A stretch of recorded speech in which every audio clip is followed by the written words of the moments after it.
የዝውውር መስኮቱ ከተከፈተ ዛሬ 77ኛ ቀኑ ላይ ይገኛል። የክለቦች እንቅስቃሴ ግን በአንዳንድ ክለቦች በተለይ በአርሰናልና በማንቸስተር ዩናይትድ በኩል ጥያቄዎች እየተነሱ ይገኛሉ። በእነዚህ ክለቦች ዙሪያ የሚነሱ ሀሳቦች አሉ። ትናንትና ማንቸስተር ዩናይትድ ተጫውቷል። ምልክቶች ታይቷል፣ ክፍተቶች፣ ምንም ዝውውሮችን እስካሁን ማድረግ አልቻለም። በተለይ ደግሞ ለዝውውሮችን ካጠናቀቀ በኋላ አማካኝ ስፍራ ላይ ለዋናው ቡድን የሚሆኑ ከዛ በኋላ ግን ያሉ ክፍተቶች ምን ይመስላሉ? ትናንትና በኤሲ ሚላን ተሸንፏል። ሩበን አሞሪም የመጀመሪያ የኤሲ ሚላን ጨዋታቸውን ሲያሸንፉ በሚያስገርም ሁኔታ ከቀድሞ ቡድናቸው ከማንቸስተር ዩናይትድ ጋር ሆኗል። ስለ ማንቸስተር ዩናይትድ እናነሳለን። አሳሳቢ ጉዞ ላይ ያለ ይመስላል። ከዩናይትድ በተጨማሪም የአርሰናል ጨዋታ ዛሬ ይጠበቃል። ቼልሲ ትናንትና ተጫውቷል። ላሊጋው ተጀምሯል። በእርግጥ ላሊጋው በጀርባ በር እንደ መግባት በሉት። ሪያል ማድሪድ፣ ባርሰሎና የሌሉበት የላሊጋ መርሃ ግብር ነው። በቀጣይ ሳምንት እነዚህ ቡድኖች ጨዋታዎቻቸውን ያደርጋሉ። ዝውውሮቹን በተመለከተ በየክለቦቻቸው አዳዲስ የወጡ ጉዳዮችን ትናንትናና ዛሬ ስላሉ ጉዳዮች በስፋት እየተመለከተን እንቆያለን። በቻላችሁት በያላችሁበት አብራችሁን ቆዩ። መልእክት፣ ሀሳብ፣ አስተያየቶቻችሁን እንቀበላለን። የእንግሊዝ ፕሪሚየር ሊግ ከ5 ቀናት በኋላ ይጀምራል። ትናንትና ለእናንተ ምርጡ 6 ቁጥር ማን ነው ብለን ጽፈን ነበረ። ጥያቄ ጠይቀን ነበረ።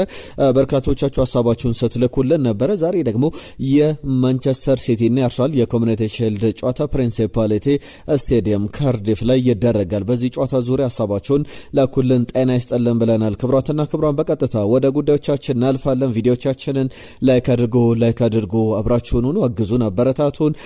ወደ ጉዳዮቻችን እናልፋለን። የእናንተን ሀሳቦች እንቀበላለን። ዛሬ ማንቸስተር ሲቲ ከአርሰናል ስለ ስንት ይጠናቀቃል? ትናንትና ብዙዎቻችሁ ግምቶቻችሁን ያላካችሁልንም። ዛሬ ግን የኮሚኒቲ ሺልድ ጨዋታ የማን ነው ፍጻሜው? የአርሰናል ወይስ ደግሞ የማንቸስተር ሲቲ? ከዛ በተጨማሪ የኮሚኒቲ ሺልድ ጨዋታ ለእናንተ እንደ ቅድመ ውድድር ዝግጅት ጨዋታ የሚታይ ነው ወይስ ደግሞ ፕሮፐር የዋንጫ ጨዋታ ነው? ጆዜ የዋንጫ ጨዋታ ነው ይላሉ። ሌሎችም የሚሰጡ ሀሳቦች አሉ። እናንተ የምታስቡትን ንገሩን። ውጤቱንም ግምቶቻችሁን ላኩልን። ትናንትና ከነበሩ ጨዋታዎች ነው የምንጀምረው።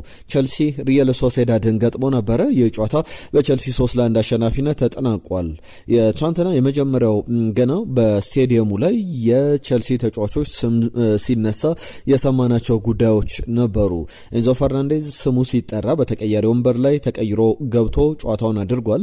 ስሙ ሲጠራ የሆነ አይነት የደጋፊዎችን ተቃውሞ ስንሰማ ነበረ። ምክንያቱም ከሰሞኑ ባለው የዝውውር እሰጥ አገባ ወደ ማድሪድም መሄድ እፈልጋለሁ፣ ቼልሲን መልቀቅ እፈልጋለሁ ማለቱን ተከትሎ ነው። ትናንትና ግን አዲሱ ፈራሚው ሞርጋን ሮጀርስ 90ኛ ደቂቃ ላይ ግብ አስቆጥሯል። ፔድሮ ኔቶ 2 ግቦችን 47ና 77ኛው ደቂቃ ላይ ግቦችን አስቆጥሯል። ቼልሲ 3-1 በሆነ ውጤት ማሸነፍ ችሏል። በቼልሲ በኩል የምናነሳቸው ነጥቦች አሉ። እንደ አጠቃላይ ግን የሞርጋን ሮጀርስ ጉዳይ በጥሩ መንገድ ጀምሯል። ትልልቅ ክፍያዎች ለምሳሌ የብሪቲሽ ሪከርድ ነው። እንደዚህ አይነት ዝውውሮች ሲደረጉ ተጫዋቾች የበለጠ የመጀመሪያ ጨዋታዎቻቸው እንዲያምሩ ይጠበቃል። ምክንያቱም ደግሞ ጫናን ለማስቀረት ነው። በጥሩ መንገድ መጀመር ማለት ወሬዎችን ለማጥፋት ከዛ ተጨማሪ በጥሩ መንገድ ፐርፎርም እያደረጉ ለመቀጠልም ያስችላልና ሞርጋን ሮጀርስ በተሻለ መንገድ በስታንፈርድ ብሪጅ የቼቭ አሎንሶ የመጀመሪያ ጨዋታ ላይ ጥሩ ሲንቀሳቀስ ተመልክተናል። ግብ ማስቆጥሯል።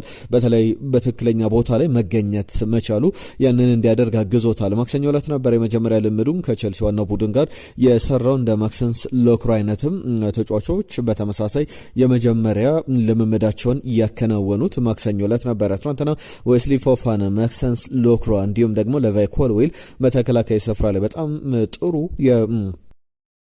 ስብስብ እንዳለው ቼልሲ ያለምንም መደበቅ መናገር ይቻላል። ፔድሮ ኔቶ እንዲሁም ደግሞ ማርኮ ፓሌስትራ የዊንግ ባክ ቦታ ላይ ነበሩ። ሪስ ጄምስ፣ ሞይሰስ ካይሴዶ አማካኝ ስፍራ ላይ ተጫውተዋል። ኮል ፓልመር፣ ጃኦ ፔድሮ እንዲሁም ደግሞ ሞርጋን ሮጀርስ ከጃኦ ፔድሮ ጀርባ የተጫወቱ ናቸው። ቼልሲ ፕሮፐር የሚባል 9 ቁጥር ማግኘቱንም በደንብ መናገር ይቻላል።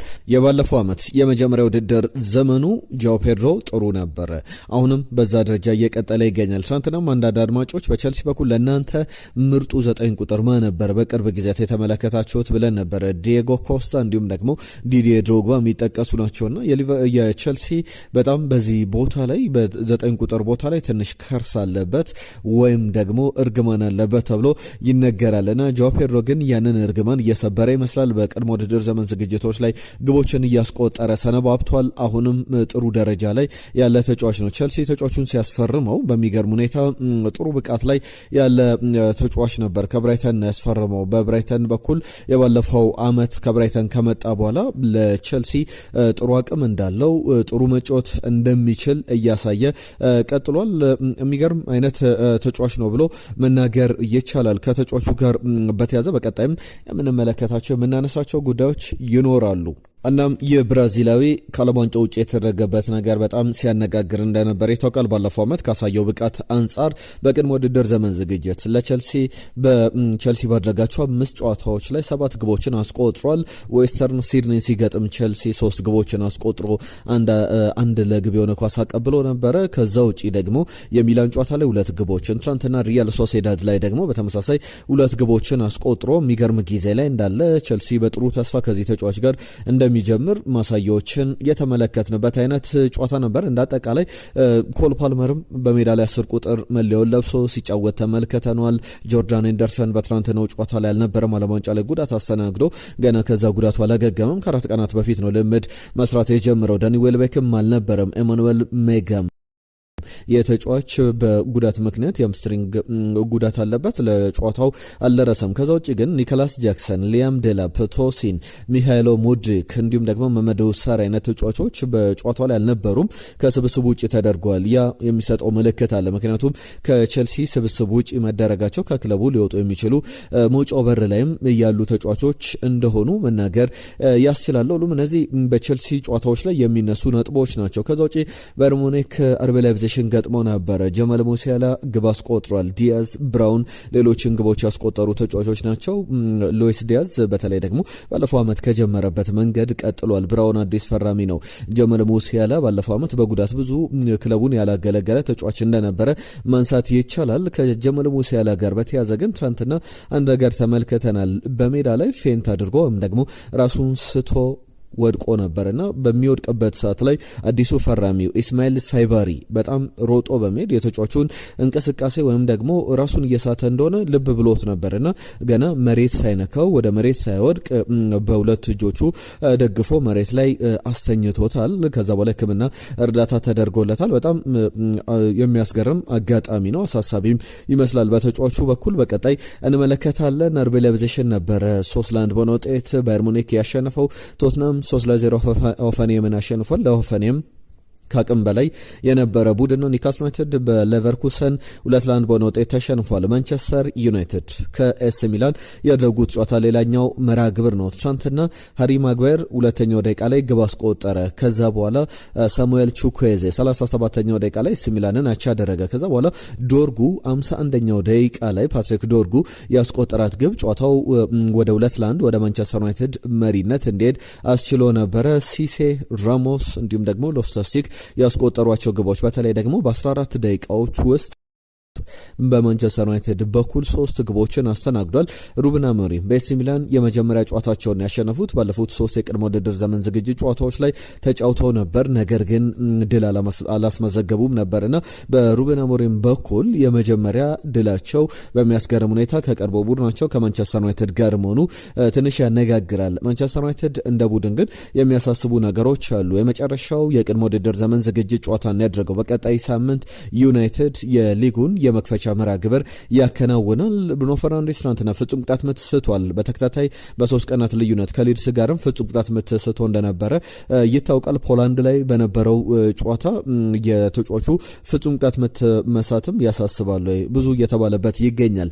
በሚላን በኩል ማንቸስተር ዩናይትድ ምንድነው ችግሩ ስንል ዲፌንሲቭሊ ቨርነለብል ነበር፣ ተጋላጭ ነበር በመከላከሉ ረገድ። ኤስ ሚላን የማንቸስተር ዩናይትድን ክፍተቶች በተለይ ደግሞ ሁለተኛው አጋማሽ ላይ በደንብ መጠቀም ችሏል። በእርግጥ ተጫዋቾች ገና የፊትነስ ደረጃቸው ላይ አልደረሱም። ገና ብዙ ቅያሬዎችን ማንቸስተር ዩናይትድ አድርጎ ነበረ ግቦቹም ሲቆጠሩ። ያም ቢሆን ግን አሰልጣኝ ማይክል ካሪክ ገና የፊትነስ ደረጃችን ላይ አልደረስንም፣ ነገር ግን ምንም ምክንያት የምንሰጠው ነገር የለም፣ በጣም ደካማ ብቃት ነው ያሳየነው፣ የተሸነፍንበት መንገድም የሚያበሳጭ ነው ብሏል። ሳሙኤል ቹኩዌዜ ላስቆጠራት ግብ እንቅስቃሴ ላይ የሉክ ሾው ተጠያቂነትንም ተመልክተን ነበረ። ለሁሉም ብዙ ሊነሱ የሚገባቸው ጉዳዮች አሉ። ብሩኖ ፈርናንዴስ ፍጹም ቅጣት መት ስቷል ስንል ከዚህ በፊት ለምሳሌ 67 ፍጹም ቅጣት ምቶችን አስቆጥሮ የሳታቸው በክለብና በብሔራዊ ቡድን ደረጃ 8 ብቻ ነበሩና አጠቃላይ በ89 በመቶ የግብ የማስቆጠር ፍጹም ቅጣት ምቶችን የማስቆጠር ንጻሬ ወይም ደግሞ ሬሾ አለውና በተጫዋቹ በኩል ይህንን 70 በመቶ ቢያንስ ለአንድ ተጫዋች አቨሬጅ ነው። በፍጹም ቅጣት ምት ብዙ አቨሬጅ ወይም አማካይ ላይ የሚቀመጠው 70 በመቶ ነውና የተጫዋቹ 89 በመቶ ነው። ባለፉት ሁለት ጨዋታዎች ላይ ግን መሳቱን ተከትሎ ትንሽ ጥርጣሬ ተነስቷል። ከዛ ውጪ ግን እንደ ማንቸስተር ዩናይትድ ነገሩን ስንመለከተው ሊያሳስቡ የሚገባቸው ጉዳዮች አሉ። አሰልጣኝ ማይክል ካሪክ እንዳለው ነው ከዚህ ብዙ ልንማር ይገባል፣ ብዙ ልናሻሽላቸው ይገባል ያላቸው ነገሮች አሉ። ምንም ይቅርታ የምንጠይቅበት ነገር የለም ብሏል። ነገር ግን ማንቸስተር ዩናይትድ ዋይዝሊ በደንብ ከዚህ በኋላ የመጨረሻ ቀናትን የዝውውር መስኮቱ 77ኛ ቀኑ ላይ ይገኛል። ዛሬ በ77 ቀናት ማንቸስተር ዩናይትድ ካርል ዳርሎን እንዲሁም ደግሞ ሁለተኛው ወይም ደግሞ ሶሎመንስ ተጠባባቂ ሊሆን የሚችል ግብ ጠባቂ ነው። ከዛ በተጨማሪ ግን ዩሪ ቴለማንስ አንድሬ ሳንቶሽን አስፈርሟል። ሌላ ፊዚካሊቲ የሚያስፈልገው አማካኝ ስፍራ ላይ ፊዚካሊ ዶሚናንት መሆን የሚችል አማካኝ ማንቸስተር ዩናይትድ ያስፈልጓል። የግራ መስመር ተከላካይ ላይ የሁለተኛ አጥቂም ማንቸስተር ዩናይትድ ያስፈልጓል። በነ ማጉዌር በነ ዶርጉ ግብ እያስቆጠረ ይቀጥላል። በጣም የሚያሳስቡ ነገሮች ያሉበት ሌፍት ባክ ቦታ ላይ ፊዚካሊ ዶሚኔት ማድረግ የሚችል ፊዚካል ሚድፊልደር ያስፈልጓል።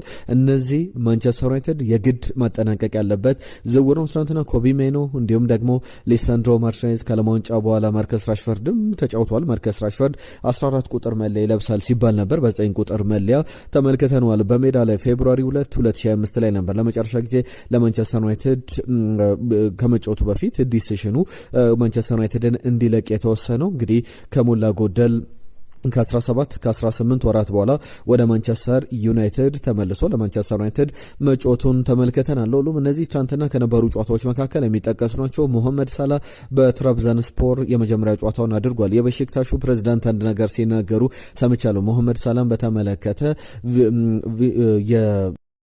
ቤሺክታሹ አሰልጣኝ በተለይ ደግሞ ዱሳን ቭላሆቪች እንዲሁም ደግሞ ሊያንድሮ ትሮሳርድ አይነት ተጫዋቾች ቤሺክታሽን ተቀላቅሏልና እነዚህ ተጫዋቾች ከመቀላቀላቸውም ጭምር ሞሐመድ ሳላንም ለማስፈረም ፈልጌ ነበር፣ ግን ቴክኒካል ስታፉ እንዲሁም ደግሞ አሰልጣኙ ሞሐመድ ሳላ ባይመጣ ይሻላል ለኛ ይቅርብን ብለው ውሳኔ ወሰነው ነው እንጂ ሞሐመድ ሳላ የኔ የኛ ተጫዋች ነበረ የሚል ሀሳባቸውን ሲናገሩ ነበር። ትናንትና የመጀመሪያ ጨዋታውን አድርጓል። ጆን ስቶንስ ለኢንተር ሚላን ተጫውቷል። ትናንትና 12 ደቂቃዎች ብቻ ፈጅተውበታል የኢንተር ሚላን የመጀመሪያ ግቡን ለማስቆጠር። ዛሬ የሚደረጉ ጨዋታዎች እንመልከት። ዛሬ በኮሚኒቲ ሺልድ ጨዋታ የሚደረግ መርሃ ግብር አለ። በጣም ተጠባቂ መርሃ ግብር ነው። ትናንትና በእርግጥ ዲፖርቲቮ አላቬስ ከሄታፌ 3-0 ተጠናቋል። የላሊጋው የመክፈቻ ጨዋታ ነበረ። ሴቪያና ራዮ ቫይካኖ ያደረጉት ጨዋታ ሴቪያ 2-1 በሆነ ውጤት ያሸነፈበት ጨዋታ ነው። አልናስርም ያለ ክርስቲያኖ ሮላንዶ በሜዳ ላይ አልነበረም፣ ነገር ግን በስቴዲየሙ ጨዋታውን ሲከታተል ነበረ። 3-0 በሆነ ውጤት ያሸነፈበት ጨዋታ ነበረ። ትናንትና በሳውዲ ፕሮ ሊግ ላይ ዛሬ ሊቨርፑል ከኮሞ የሚያደርጉት ጨዋታ ይጠበቃል። 180 ደቂቃዎችን ሁለቱ ቡድኖች ከ7 ሰዓት ከ30 ጀምሮ ይጫወታሉ። ያልተለመደ ይመስላል። ሁለት ቡድኖች የተለያዩ ቡድኖችን ይዘው በሜዳ ላይ ጨዋታቸውን ያደርጋሉ። አሰልጣኝ አንዶኒ ኢራዮላ ከሴስ ፋብሪጋስ ጋር ኮሞ ከቀናት በፊት ከአርሰናል ጋር ጨዋታውን አድርጎ ነበር። አሁን የመጨረሻ የቅድመ ውድድር ዘመን ዝግጅቱን ሊቨርፑል ሲያከናውን ከኮሞ ጋር የሚያደርጉት ጨዋታ 7 ሰዓት ከ30 ጀምሮ የሚደረግ ነው። ከዛ ውጪ ሌሎች መርሃ ግብሮች ይጠበቃሉ። የአርሰናልና የማንቸስተር ሲቲ የኮሚኒቲ ሺልድ ጨዋታ በፕሪንሲፓሊቲ ስቴዲየም ላይ ይደረጋል። ማንቸስተር ሲቲ በዚህ ስቴዲየም አንድ ጊዜ ብቻ ነው ተጫውቶ የሚያውቀውና እሱንም የኤፍ ኤ ካፕ የማጣሪያ ጨዋታ ነበረው። 2-0 በሆነ ውጤት ቴኔስ የተባለ ቡድንን ያሸነፈበት መርሃ ግብር ይጠቀሳል። አርሰናልን በአንጻሩ ስንመለከት ከ2001 እስከ 2007 ብቻ ዌምብሌይ ዝግ በነበረበት ወቅት ላይ 10 ጨዋታዎችን በዚህ በፕሪንሲፓሊቲ ስቴዲየም ካርዲፍ ላይ አድርጎ ነበር እና በእነዚህ ጊዜያት ላይ ደግሞ 4 የኮሚኒቲ ሺልድ ዋንጫዎችን ማሸነፍ ችሏል። አርሰናል ለ6ኛ ጊዜ ኮሚኒቲ ሺልድን በተከታታይ ለማሸነፍ የሚያደርገው ጨዋታ ነው በማል ማንቸስተር ሲቲን ሊቨርፑልን ያሸነፈባቸው ጨዋታዎች አሉ። ከዛ ውጪ ደግሞ በአርሰናል በኩል 1998 2002 2004 ላይ ፕሪሚየር ሊጉን ባሸነፈበት ማግስት ያሸነፋቸው የኮሚኒቲ ሺልድ ጨዋታዎች ናቸው። አሁን ደግሞ ፕሪሚየር ሊግን ባሸነፈበት ማግስት ሌላ ወሳኝ ጨዋታ ከማንቸስተር ሲቲ ጋር ያከናውናል። ይህ የዝግጅት ጨዋታ አይደለም ይላሉ እነ ሚካኤል ሜሬኖ። እንደ ቪክቶር ዮኬሬሽ አይነት አጥቂዎች ከማንቸስተር ሲቲ ጋር የሚደረግ ጨዋታ የወዳጅነት ጨዋታ ሆኖ አያውቅም የሚል ሀሳቦችም አሏቸው። በጣም ጥሩ ጨዋታ ይደረግበታል ተብሎ ይጠበቃል። የአርሰናልን ደረጃ የማንቸስተር ሲቲንም አዳዲስ ተጫዋቾችና የኤንዞ ማሬስካንም ብቃት የምንመለከትበት አይነት ጨዋታ ይሆናል ተብሎ ይጠበቃል። በዚህ ስቴዲየም ከሚደረጉ ጨዋታዎች በተጨማሪ ግን በኮሚኒቲ ሺልድ አርሰናልና ማንቸስተር ሲቲ ከዚህ በፊት 1934 ላይ አርሰናል 4-0 አሸንፏል። 2014 ላይ አርሰናል 3-0 አሸንፏል። በፍጹም ቅጣት ምት በተጠናቀቀው ጨዋታ 2023 ላይ ሊያንድሮ ትሮሳርድ ተቀይሮ ገብቶ ግብ ያስቆጠረበትንም ጨዋታ እናስታውሳለን። 1-1 ተጠናቆ አርሰናል በዚህ ጨዋታ ላይ በመለያ ምት 4-1 በሆነ ውጤት አሸንፏልና እነዚህ በማንቸስተር ሲቲ ላይ አርሰናል የበላይነት ያለበት ጨዋታን አሳይቷል። በቅርብ ጊዜያት ላይ የሚነሱ ሀሳቦች አሉ። ኮሚኒቲ ሺልድ የዝግጅት ጨዋታ ነው ወይ ብለው የሚያነሱ ሀሳቦች አሉ። ለምሳሌ ማርቲን ኮን ፈርጊ ያሉ በተመሳሳይ እኛ ስናሸንፍ የዝግጅት ወይም ደግሞ አንቆጥሮም ይላሉ። ነገር ግን ማንቸስተር ዩናይትድ ሲያሸንፍ ሰለብሬት ያደርጉታል ብሏል። ጆዜም በተመሳሳይ ኮሚኒቲ ሺልድ እንደዚህ አይነት ሀሳቦች ይሰጡበታል። ነገር ግን እኔ ኮሚኒቲ ሺልድን ቆጥረዋለሁ ብለው ሀሳባቸውን ያነሳሉ። ለሁሉም የፕሪሚየር ሊጉ የመክፈቻ ጨዋታ ልንለው እንችላለን። ማንቸስተር ሲቲ ካርሰናል ስለ ስንት ይጠናቀቃል? 11 ሰዓት ሲል ይጀምራል። ባርሰሎና ከባዘል በአቋም መፈተሻ ጨዋታ 11 ሰዓት ከ30 ሲል የሚደረግ ጨዋታ ነው። የሊቨርፑልና የኮሞ ሌላኛው ጨዋታ 7 ሰዓት ከ30 ላይ አንደኛው ጨዋታ ይደረጋል። ምሽት 2 ሰዓት ላይ ደግሞ ሁለተኛውን ጨዋታ ያከናውናሉ። ፓሪስ ሳን ዠርመን ኮሎንስ የሚያደርጉትም ጨዋታ ዛሬ ይጠበቃል። እነዚህ መርሃ ግብሮች እንድትከታተሉ ጋበዝናችሁ። ክቡራትና ክቡራን አብራችሁን ስላላችሁ ከልብ እናመሰግናለን። ወደ ዝውውር ጉዳዮች ክለቦቻችሁን ወደ ተመለከቱ ሀሳቦች ልናልፍ ነው። በዝውውር ሂደቶች በእያንዳንዱ እንቅስቃሴ ከእያንዳንዱ ክለብ ጋር በተያዘ እየተነሱ ያሉ ጉዳዮች አሉ። ባርሰሎናና ሮድሪን በተመለከተ ሌላ ዙር ጥያቄ ከ60 ሚሊዮን ፓውንድ በላይ ወይም ደግሞ 70 ሚሊዮን ዩሮ ፓኬጅ ባርሰሎና ለሮድሪ ዝውውር ለማንቸስተር ሲቲ አቅርቧል። ይህንን ጥያቄ ግን ማንቸስተር ሲቲ ቀበሏል የሚል ተስፋ እንዳለው ተመልክተናል። ከብራድሊ ባርኮላ ጋር በተያዘ ሊቨርፑል ተጫዋቹን የማግኘት እድሉ እየሰፋ እንዳለ የሰማናቸው መረጃዎች ያሳያሉ። ምክንያቱም ደግሞ አንደኛው ሚካ ጎትሰን ማስፈረሙን ፓሪስ ሳን ዠርመን ተመልክተናል። አሁን ያለው የአጥቂ ስፍራ ብዛት በጣም የሚያስገርም ነው። ፈርናን ቶሬስ ዝውውሩን አጠናቋል። በተለይ ሉዊስ ኤንሪኬ እንደ አባት የሚቆጥረው አሰልጣኝ ነው። በስፔን ብሔራዊ ቡድን ከሱ ጋር መሰልጠን ከሱ ጋር መስራት የሚገርም ጊዜን ያሳለፍኩበት ነው ይላል። እነ አኪሎችን ከሞናኮ ማስፈረሙ ይታወቃል። ፓሪስ ሳን ዠርመን ሌሎችም ተጫዋቾች ደዝሪ ዶይ ክቪቻ ክቨረሽኬሊያን በተመለከተ በቡድኑ ውስጥ አሉ። እነ ኦዝማን ዴምቤሌ በደንብ የተዋቀረ ቡድን ነው። ኢብራሂም ምባይም ሌላኛው ተጫዋች ነውና ክለቡን ካለቀቀ ብራድሊ ባርኮላ የመልቀቁ ነገር በጣም እየሰፋ ይገኛል። ነገር ግን ሊቨርፑል አሁንም መደራደር ይኖርበታል። በግል ጥቅማ ጥቅም ጉዳዮች ላይ ተስማምቷል።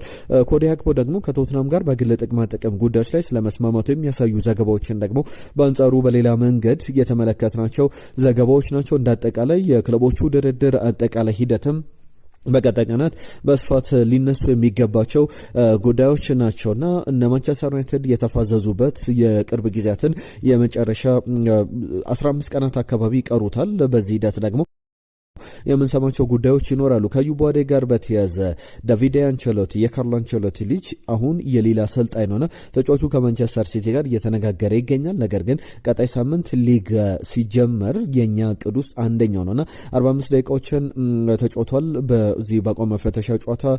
በቀጣይም ደግሞ የበለጠ ይሳተፋል። ነገር ግን ተጫዋቹ ያለው ኳሊቲን በተመለከተ 18 ዓመቱ ላይ ይገኛል። ነገር ግን ስመለከተው 32 ዓመቱ ላይ ያለ ይመስለኛል። ብስረቱ የሚገርም ነው። ለኛ ጥሩ ተጫዋቾችን ነው ከኛ ጋር ይቆያል የሚል እምነት አለን። ነገር ግን ከሌሎች ከማንቸስተር ሲቲ አይነት ክለቦች ጋር ድርድር እያደረገ ነው የሚል ሀሳቦችን አንሷል። ከሲቲ ጋር በተያዘ እምበልን ማሳወቅን በተመለከተ በርናንዶ ሲልቫ፣ ሮድሪ፣ ሩበን ዲያዝ፣ ሃርሊንግ ብራውት ሃላንድ ከአምበሎቹ መካከል የሚጠቀሱ ናቸውና የመጨረሻው ዝውውር መስኮቱ ሲዘጋ አሰልጣኝ ኤንዞ ማሬስካ አምበሎቹን እንደሚያሳውቅ ይፋ ተደርጓል። በቀጣይም የሚጠበቅ ነው። የማንቸስተር ዩናይትድንና የአርሰናልን ጉዳይ ደግሞ ላንሳ።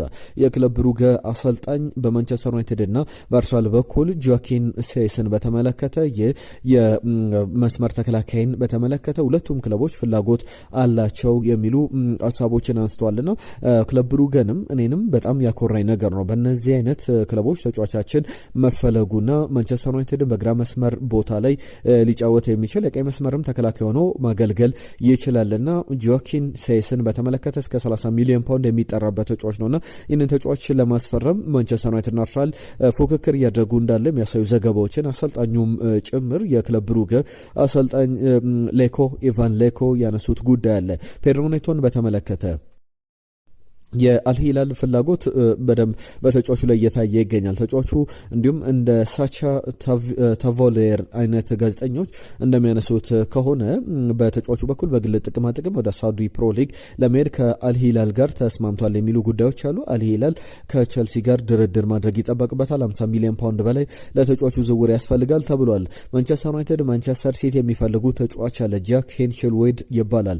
ከ43 እስከ 50 ሚሊዮን ፓውንድ ድረስ ይጠራበታል። የአንድ ዓመቱ እንግሊዛዊ አማካኝ የተከላካይ አማካኝ አታኪንግ ሚድፊልደር እንዲሁም ደግሞ ራይት ባክ ሆኖ መጫወት ይችላል። ይህንን ተጫዋች ለማስፈረም ክለቦቹን በተመለከተ ድርድር ላይ ይገኛሉ። ዘሰን ግን አርሰናል የተሻለ እድል አለው ከነዚህ ክለቦች በበለጠ የሚል ዘገባን ይዞቶ ተመልክቻለሁ። ሁሉም በማለ የናንተን ሀሳቦች ደግሞ እናስተናገር። ትናንትና ፓማባይ መልእክቱን ልኮልናል። ቃል ኪዳን ዮሴፍ የኔ ምርጡ 6 ቁጥር ቻቪ ሄርናንዴዝ ነው ብሎ ሀሳቡን ልኮልናል። አመንቲያ አቦነ ሮቤርቶ ካርሎስ ምርጡ 6 ቁጥር ነው ብሏል። የሚገርም ትውስታን ያስታወስከን ከልብ እናመሰግናለን።